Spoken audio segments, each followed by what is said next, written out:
교회가 많이 분주합니다. 그리고 이 오늘 분주한 주체가 우리 청년회라서 청년회가 더욱더 분주하고 또 예배를 도와야 되고 예배를 섬겨야 하는 이들이 많이 나가 있기 때문에 많이 어수선하지만, 그러나 우리가 마음을 모두고 우리가 정성을 모두어서 하나님 앞에 예배를 드려야 되고 또 귀한 이 예배를 하나님께서 기뻐 받으실 줄로 믿습니다.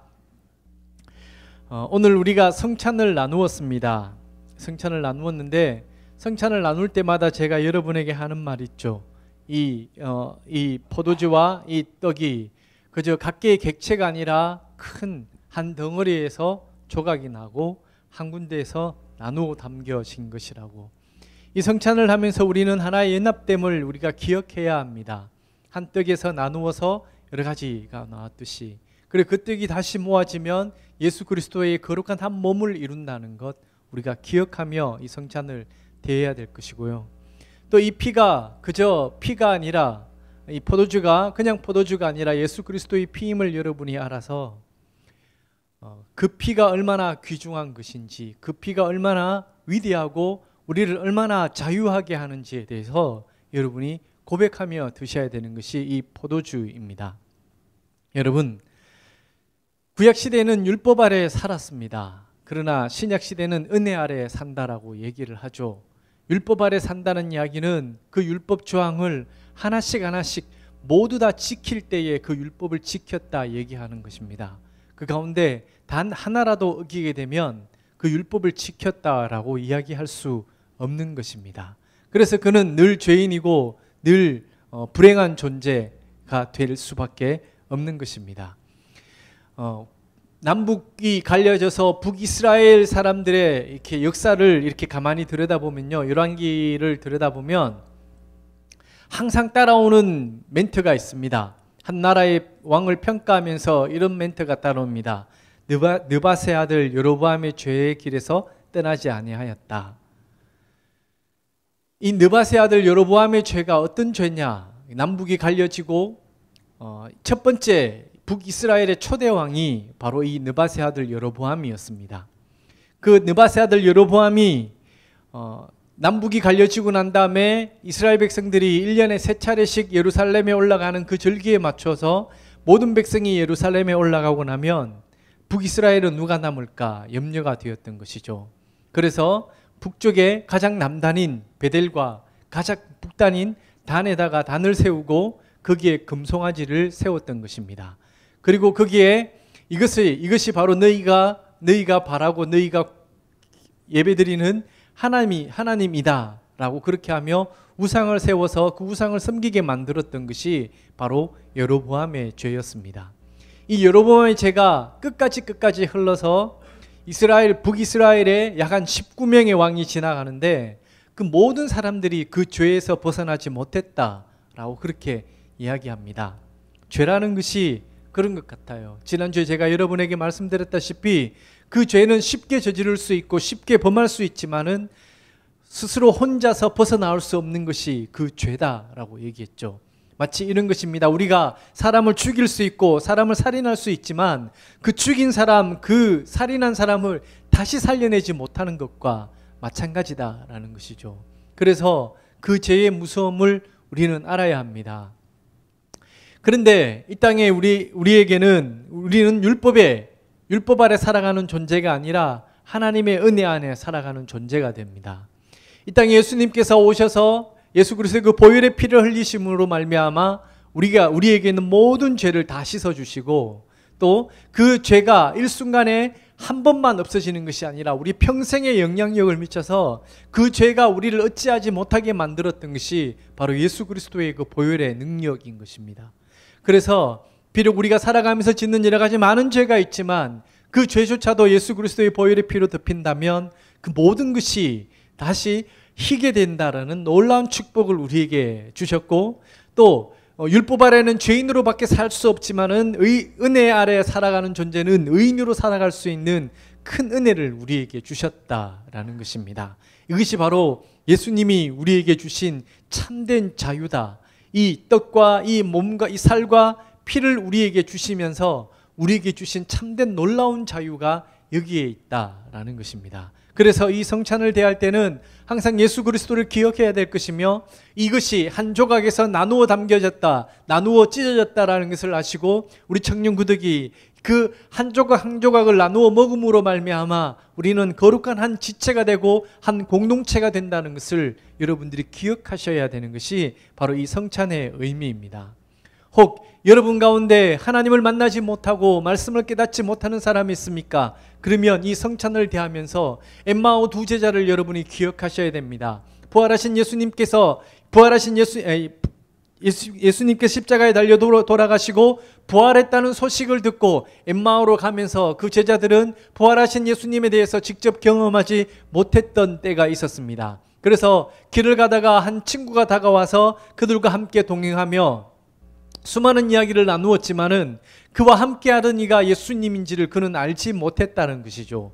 그런데 그들이 예수와 함께 떡을 먹고 또 잔을 마시고 난 다음 그들의 눈이 밝아져서 그들과 함께 하던 이가 누구였든지 그리고 그가 하던 말이 무엇이 되었든지 그것을 깨닫게 알게 되고 하나님의 말씀이 다시 그들을 뜨겁게 만들고 다시 예루살렘으로 향하게 만들었던 것이 바로 예수님의 보혈과 예수님 살과 피라고 하면 여러분이 오늘 하나님을 만나지 못하고 여러분이 오늘 하나님의 예수 그리스도의 그 보혈의 능력에 대해서 의심이 가고 그 말씀에 대해서 의심이 간다 하면 여러분이 기도하면서 이 자리를 맞이했었어야 된다라는 것입니다. 그래서 이 성찬을 맞이하여서 여러분의 눈이 열리고 여러분의 생각이 깨어서 여러분이 예수 그리스도를 발견하는 사람들이 되어야 된다라는 것입니다. 그런 존재들이 이 땅을 살아가는 것이 어떻게 살아가야 되느냐? 그것이 바로 빛과 소금의 역할로 살아가야 된다라는 것입니다. 오늘 저는 오늘 여기에서 너희는 세상의 소금이니 너희는 세상의 빛이니 하는 여기에서 너희는 앞으로 세상의 소금이 되어라 혹은 너희는 앞으로 세상의 소금이 될지어다 라고 하는 미래형으로 얘기하지 않고 이미 너희는 세상의 소금이다, 이미 너희는 세상의 빛이다 라고 하는 이 포인트에 대해서 여러분하고 말씀을 나누려고 합니다. 우리는 늘상 미래에 대한 이상적인 삶은 미래에 있다라고 그렇게 생각합니다. 그래서 그 미래를 이루기 위하여 현재를 어떻게 살아가느냐를 두고 그 사람은 가능성이 있다, 가능성이 없다를 판가름하게 되는 것이죠. 그래서 현재보다는 오히려 미래에 더 소망을 두고 가는 것이 특히나 우리 젊은 청년들이지 않을까 그렇게 여겨집니다. 이 때문에 현재에 보유하고 있지도 않은 미래에 집착하기 위해서 그 미래의 뭔가를 이루기 위해서 뭔가를 더 소유하고 뭔가를 더 가져야 된다는 그 강박관념으로 살아가고 있는 것이 젊은 청년들이 아닐까 그렇게 여겨집니다. 그런데 여러분, 예수님께서는 우리에게 빛이 되어라 라고 얘기하지 않으셨습니다. 예수님은 우리에게 소금이 되어라 라고 미래형으로 너는 앞으로 소금이 되어야 된다, 너는 앞으로 빛이 되어야 된다라고 얘기하지 않으시고 오늘 지금 이 시점에서 너는 빛이고 너는 소금이다 라고 그렇게 말씀하고 있다는 것입니다. 이것이 빛이 되어라는 것과 지금 빛이다라는 것의 차이는 엄청난 큰 차이점이 있는데, 만약에 빛이 되어라, 앞으로 빛이 될 사람이라면 현재 할 수 있는 것이 아무도 없습니다. 아무것도 없습니다. 왜냐하면 그는 아직 빛이 아니기 때문에, 그는 아직 소금이기 때문에 현재 내가 할 수 있는 것은 아무것도 없다라는 것입니다. 너는 세상의 소금이 되어라 라고 해서 나중에 소금이 된다 그러면 소금이 될 때까지 기다려야 되는 것이 그렇게 살아가는 존재들입니다. 그래서 이 세상을 아주 수동적으로 살아갈 수밖에 없고 이 세상에 내가 할 수 있는 일이 없다라고 평가할 수밖에 없다라는 것이죠. 그런데 예수님께서는 오늘 우리에게 너는 세상의 소금이고 너는 세상의 빛이다 라고, 이미 현재 너는 세상의 소금이다, 빛이다 라고 그렇게 말씀하고 있다는 것이죠. 그렇다면 나는 이미 세상의 소금이기 때문에, 나는 이 세상의 빛이기 때문에 나는 이 땅에서 무엇인가 할 수 있는 존재로 변화된다라는 것이죠.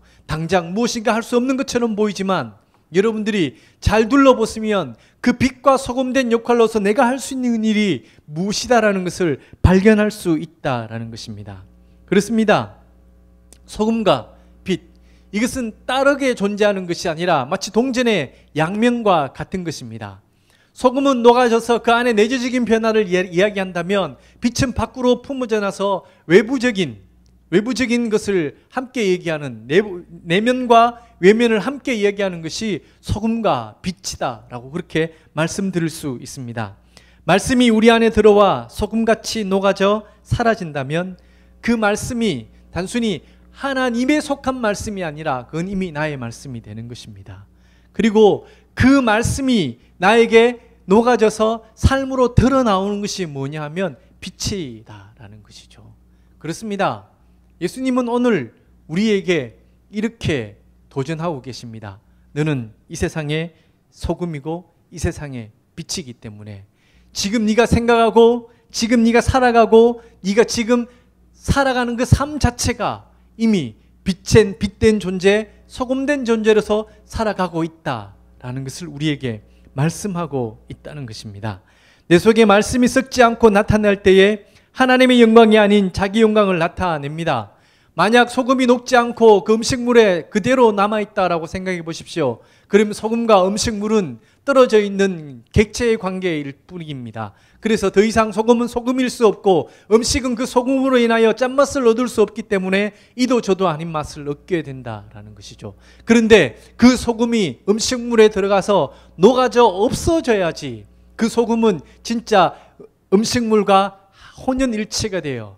객체가 아니라 곧 주체가 되어서 음식물을 참 아름답게 그리고 맛있게 만들어주는 것이 바로 그 소금의 역할이다라는 것입니다.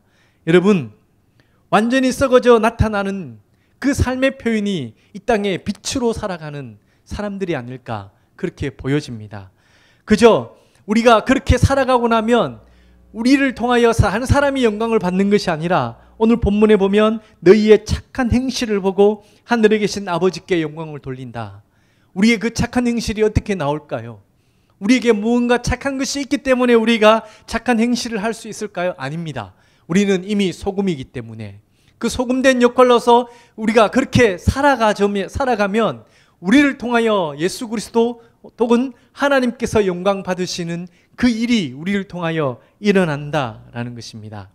예수님은 우리의 가장 궁극적인 것이 미래에 있지 않고 지금 이 현재에 있다라고, 그리고 그것이 그냥 우리가 무엇인가 획득하고 무엇인가 이렇게 이루어서 만들어야 되는 그런 주어진 어떤 채워져 가야 되는 것이 아니라 우리에게 은혜로 주셨고 우리는 그 은혜를 받기만 하면 우리는 이 땅에 빛된 존재, 이 땅에 소금이 된 존재로 살아갈 수 있다라고 그렇게 말씀하고 계십니다. 주님이 말씀이 미래형으로만 다가온다면 우리에게 짐이 될 것입니다. 우리가 빛이 되어야 하기 때문에 그렇습니다. 우리가 소금이 되어야 하기 때문에 그렇습니다. 빛이 되기 위하여서, 소금이 되기 위하여서 우리가 얼마나 많은 노력을 해야 될까요?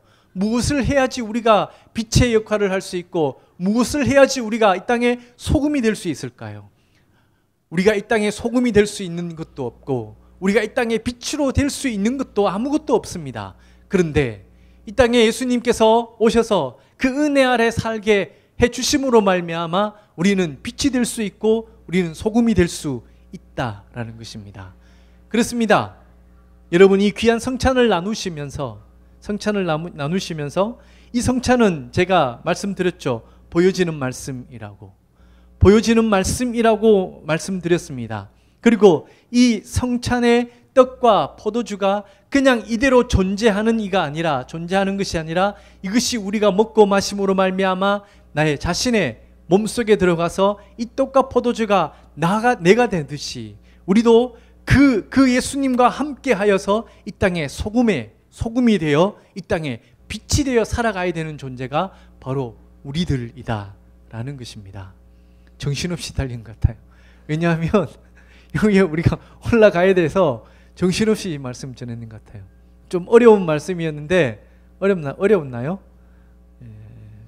청년이니까 들을만 했지 않았을까? 좀 바삐 제가 얘기했지만 여하튼 요지는 이겁니다. 우리는 빛이 되어야 되는 존재가 아니다. 우리는 소금이 되어야 되는 존재가 아니다 라는 겁니다. 이 성찬을 먹고 마심으로 말미암아 우리는 이미 빛이 되었고 소금이 되었다. 그래서 그 소금이 된 역할로 우리가 그렇게 살아가면 우리의 행동 양식이 빛으로 드러나는데 그 빛으로 드러나는 행동 양식으로 말미암아 우리를 통하여 하나님께서 영광 받으시는 그런 삶을 살게 될 것이다. 이것은 율법 아래서는 도저히 이룰 수 없는 것입니다. 이것은 은혜 아래 있어야지 이룰 수 있다라는 것이죠. 그래서 신약에 태어났음이 여러분이 진짜 하나님 앞에 감사해야 됩니다. 여러분이 만약에 구약에 태어나서 그 율법들을 하나씩 하나씩 다 지키려고 한다 생각해 보십시오. 얼마나 많은 족쇄들이 여러분을 채우고 있겠습니까? 하고 싶은 거 하지도 못하고 먹고 싶은 거 먹지도 못하고, 그죠? 그 많은 수많은 족쇄들에 대해서 예수 그리스도께서 단번에 자유롭게 만들어 주신 것이, 그것이 바로 십자가의 은혜인 것입니다. 그 은혜로 말미암아 우리는 빛이 되었고, 그 은혜로 말미암아 우리는 소금이 되었다라는 것입니다. 오늘 제가 성찬을 3번이나 했거든요. 포도주를 3번이나 마셨어요. 지금 내가 낸지 잘 모르겠지만 여하튼 그렇다고 치중의 말씀 전하는 건 아닙니다. 알겠죠? 예. 이 귀한 성찬으로 말미암아 우리가 이미 소금이 되었고 빛이 되었다라는 것을 여러분이 기억하시기 바랍니다. 빛이 되어야 되는 것, 소금이 되어야 된다면, 다시 한 번 더 말씀드리지만 내가 지금 할 수 있는 게 없어져 버립니다. 왜냐하면 내가 소금이 안 되었고 빛이 안 되었기 때문에 그런 거예요. 그래서 이 땅을 그저 그런 사람처럼 살아가는 것 아니겠습니까? 개념을 바꾸어서 나는 이미 소금이 된 존재고 나는 이미 빛이 된 존재이기 때문에 하나님이 만드신 저 세상 속에 나가서 그 세상을 아름답게 만들고, 그런 우리의 삶의 태도를 보면서 많은 사람들이 하나님께 영광 돌리는 삶, 이것이 진짜 하나님이 우리에게 원하시는 것, 그런 삶이지 않을까요? 그 자리가 여러분 어디입니까? 병원입니까? 학교입니까? 여러분의 직장입니까? 여러분이 공부하는 자리입니까? 여러분의 가정의 자리입니까? 그 자리에서 이미 여러분은 소금이 되었고, 그 자리에서 이미 여러분은 빛이 된 존재라고 여러분 스스로에게 그렇게 말씀하시고, 나는 소금이다, 나는 빛이다 라는 것을 기억하고 매 순간순간 살아가는 여러분 되시기를 축복합니다. 기도하겠습니다.